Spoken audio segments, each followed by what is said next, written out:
buenas noches a todos. Estamos en el demo de Otra Vuelta a la Tuerca. Espero que les guste. Tenemos a Jonathan, Eric Ballesteros, Julio Montenegro. y el día de hoy vamos a platicar de un tema bien interesante aquí en Quintana Roo. Ustedes me dirán por qué. El tema de corrupción. ¿Qué es la corrupción? Vamos a empezar con eso. ¿Qué es la corrupción? Es las mochadas de los de tránsito, lo que pasa en el municipio. ¿Qué es la corrupción? ¿Cuál es su significado? ¿Cuál es la definición concreta de corrupción? Según Transparencia Internacional, es el mal uso para obtener beneficio privado del poder encomendado. Tal cual, el mal uso para obtener beneficio privado del poder encomendado. Entonces ya tenemos que la corrupción es oportunista y surge allá donde las condiciones lo permiten. La pregunta que lanzo ahorita es, aquí en Quintana Roo, aquí en México, aquí en nuestro país, nuestro México bendito, ¿las condiciones lo permiten, sí o no? ¿Es la gente? ¿Es cultural? ¿Qué es lo que pasa con la corrupción aquí en Cancún? Vamos a hablar un poquito. ¿Qué opinas, Eric? Bueno, una encuesta de la INEGI que se presentó en 2018 para el Día Internacional de la Corrupción, que se celebra los primeros días de diciembre, mencionaba que en el año 2017 3.1 millones de mexicanos denunciaron haber sido o pertenecer a un acto de corrupción.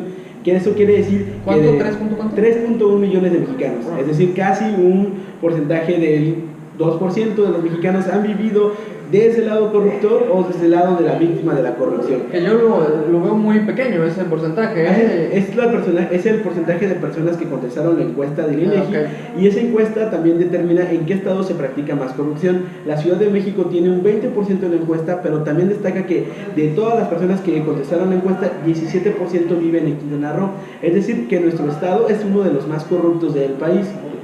No, pues es un tema interesante. ¿Tú qué opinas del tema de corrupción? Yo creo que esa encuesta está comprada y que más del 80% de los mexicanos hemos sido víctimas de la corrupción, y que aunque haya muchos nombres, muchas asignaciones, muchas clasificaciones, la corrupción se ha vuelto un estilo de vida tristemente en nuestro país. Y no solo el PRI es corrupto, claro, ni los funcionarios, también uno mismo. Claro. Cuando damos la mochada, también somos parte de la corrupción. Pues para complementar esto que estás comentando, Julio, les quiero decir que según Transparencia Internacional, México se encuentra en el lugar 135 de 180, siendo el 180 el que es el más corrupto de todos. Nos encontramos al lado de países como que están en África, que es considerado un lugar bastante corrupto porque sus instituciones son bastante frágiles. Nos encontramos con países como Sudáfrica, como Marruecos, que son considerados países que la corrupción está en todas partes. Yo quiero una auditoría porque la corona es nuestra. Pues no te sorprendas que en el 2020 que tengamos bueno, que tú comentaste y tú estás ahorita que aquí en la auditoría y todo. Pero pues no te sorprendas que en el 2020, con las cosas que están ocurriendo ahorita, sí lleguemos a esa corona, ¿eh? ¿Qué opinas? Yo creo que vamos a irnos hacia atrás. Vamos a irnos hacia atrás, vamos a mejorar. Vamos a ir mejor. Vamos a mejorar, ok. ¿Tú qué opinas? Pero yo creo que el problema de corrupción será porque nuestro país ha carecido de instituciones fuertes. Los países que en esa misma encuesta que dices de transparencia, que están en las primeras posiciones, son países que han demostrado tener grandes instituciones, como lo es el caso de los países nórdicos, Alemania, la Unión Europea. Son países donde se respetan las leyes, donde hay un respeto a la policía, un respeto a las autoridades, donde hay un respeto a los ciudadanos, y eso genera que el ambiente de la corrupción no se dé en la sociedad. Claro. Peña Nieto mencionaba en un discurso muy célebre en su pasada administración que la corrupción era algo que era parte de la sociedad. Ese discurso fue muy criticado porque muchos analistas decían, ¿cómo es posible que él diga que la corrupción es algo de los mexicanos?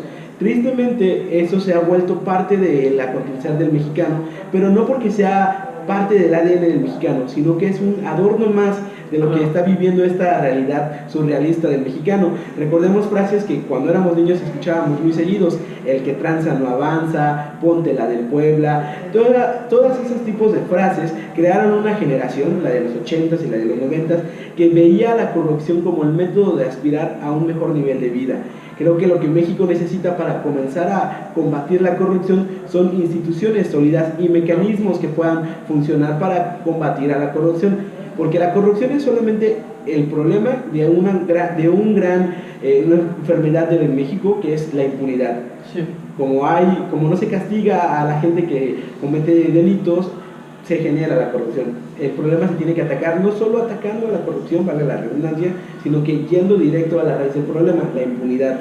Ahorita me gustaría, darte la palabra justamente porque creo que aquí puedes completar un poquito lo que están comentando, porque es muy sabido que el nuevo gobierno pues tiene una pelea directa contra la corrupción.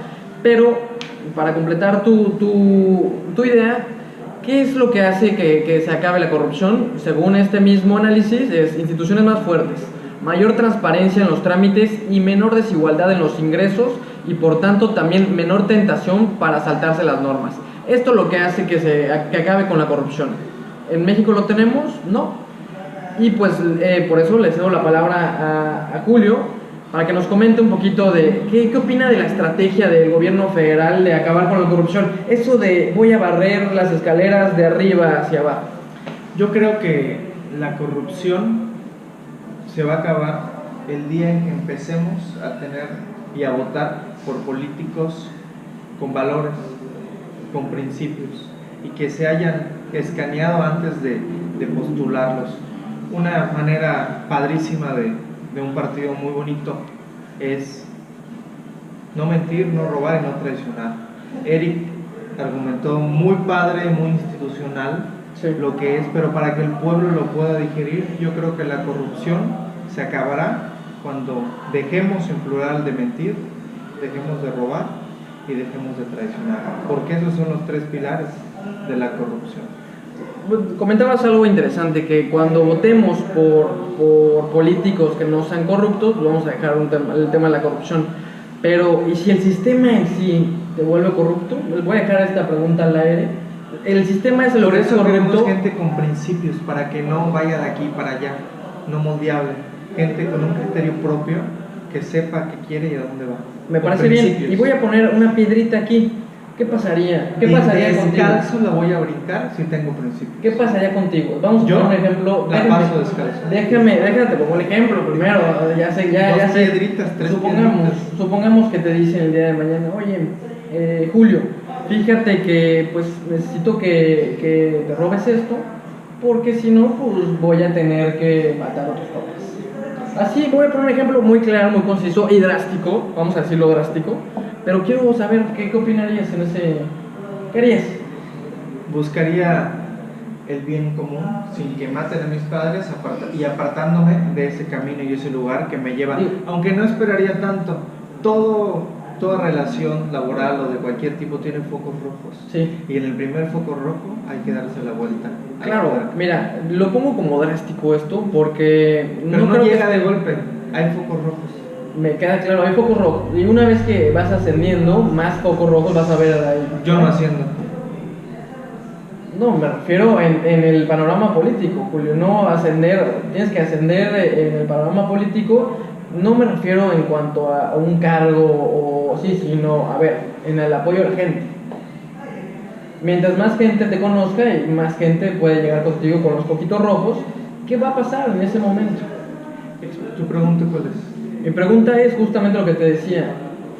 ¿Qué harías tú cuando llegue el foco rojo contigo?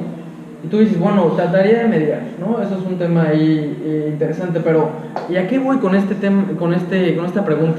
Hay veces que las situaciones o el panorama o inclusive la institución excede nuestras capacidades y nuestros límites. ¿Qué pasaría ahí que cuando llegara un foquito rojo y te dijera, Julio, si no haces esto, mañana vas a tener un problema de la visión? Nada más lo pongo ahí. A lo mejor me gustaría que lo comentara Eric, que lo comentara Julio. Julio tiene un punto muy importante al hablar de que la clase política en México es la principal causante de que exista la corrupción. Sin embargo, te voy a debatir la postura que menciona Julio de que se necesitan personas que no mientan, que no traicionen, no basta. Se necesita de mecanismos para que se puedan cumplir eso y junto con las personas honestas se puedan dar grandes políticos y se pueda acabar la corrupción. Por ejemplo, en la pasada campaña presidencial, Ricardo Anaya proponía cosas como el Sistema Nacional Anticorrupción, proponía temas como un fiscal ante la corrupción, proponía que el dinero en efectivo se acabara en las transacciones del gobierno y proponía la muerte civil a las personas corruptas. Sí. Si esos modelos se comenzaran a implementar en México, ayudarían, junto con políticos honestos, a que se acabe la corrupción. Claro. No, y me parece que Morena, uno de sus aciertos, hay que decirlo, ahorita aprobaron como delito grave la corrupción. Eso es un acierto, ¿no? Yo creo que lo mencionabas bien, la impunidad es la base en la que dice, bueno, yo me robo esto y no pasa nada. O a lo mejor en la siguiente administración es mi amigo el que viene y no pasa nada. Es la impunidad lo que nos estaba acabando aquí en México, y más aquí en Quintana Roo, que es un tema bien interesante que tenemos. Y por eso es un tema tan importante que tenemos que tomar en cuenta. ¿Qué pasa en Quintana Roo? ¿Qué pasa en Quintana Roo? ¿Por qué se dio todo este fenómeno tan grave de corrupción en el sexenio pasado? ¿Estamos ya haciendo las cosas mejor? ¿Está habiendo menos corrupción? Esa es la pregunta que hay que lanzar. Se están dando avances. Esta administración, el gobierno de Carlos Joaquín, ha implementado varios avances. Por ejemplo, el Congreso del Estado, el Congreso de Todos, ha puesto en sus páginas de internet y transparentado todos los recursos. Hoy, no sé si vieron las noticias, anunció el Congreso una disminución de 16 millones a su presupuesto con el fin de regresar ese dinero a CEFIPLAN para que se pueda utilizar en otras partes del gobierno. Entonces, sí se ha dado pasos, sin embargo, no han logrado conectar esos pasos, esa lucha anticorrupción hacia la sociedad. Por ejemplo, la gente estará consciente que Roberto Borja ya está en prisión, sí. Pero yo creo que Roberto Borja haya caído en prisión no le basta a los cancunenses, a los quintanarroenses, para decir que la corrupción acabó en Quintana Roo. Creo que el gobierno estatal tiene una gran tarea para lograr implementar esos modelos de lucha anticorrupción y lograr conectar esa lucha con la sociedad. Porque no sirve que el gobierno implemente el plan de trabajo si no logran hacer que la gente deje de generar corrupción. Estamos hablando aquí de la corrupción en las esferas políticas, ¿no? Pero yo creo que no hay que dejar a un lado el tema de corrupción, que creo que es el más complejo, en la sociedad civil. Cuando te paran, tú das tus 20 pesitos, tus 100 pesitos, ¿sí o no? 500 pesos. Tus 500 pesos te piden, imagínate. 500. Mira, dijiste algo muy feo, que la gente genera corrupción. Yo creo que es al revés, ¿no? Hay gente, no justifico la corrupción, pero hay momentos en el que la desesperación de la burocracia es tan grande, totalmente, que la gente tiene que llegar a ese extremo para poder resolver algo que no tendría que ser. Sí, es un buen punto eso. El tema, un ejemplo muy grande, una licencia de funcionamiento en el Ayuntamiento de Benito Juárez es sumamente tardado. Don Business, que dicta cómo se hacen los negocios en México, pone a Quintana Roo como uno de los lugares más complicados para hacer negocios por la cantidad de trámites, por los días que llevan esos trámites. Si una persona quiere abrir una empresa en Cancún, no solo tiene que ir con el ayuntamiento, tiene que ir con Protección Civil, tiene que ir con los bomberos, toda esa serie de pasos. Bueno, a pesar de que, digamos, vamos a poner los pros y los contras, a pesar de que aquí hay una ventanilla única, ¿esa ventanilla, la verdad, sirve o no sirve? ¿Qué han escuchado de eso? Sirve a medias. Sirve para lo que quieren que sirva. Para recaudar. Por ejemplo, es increíble que en pleno 2018 el trámite todavía se haga con copias y papeles. El gobierno de Benito Juárez debe implementar un mecanismo para que se haga por internet, para que sea más fácil, más rápido y se pueda destinar esos recursos que se gasta en el área fiscal para sacar la licencia de funcionamiento. Todos esos recursos debían orientarse a zonas que necesita el ayuntamiento.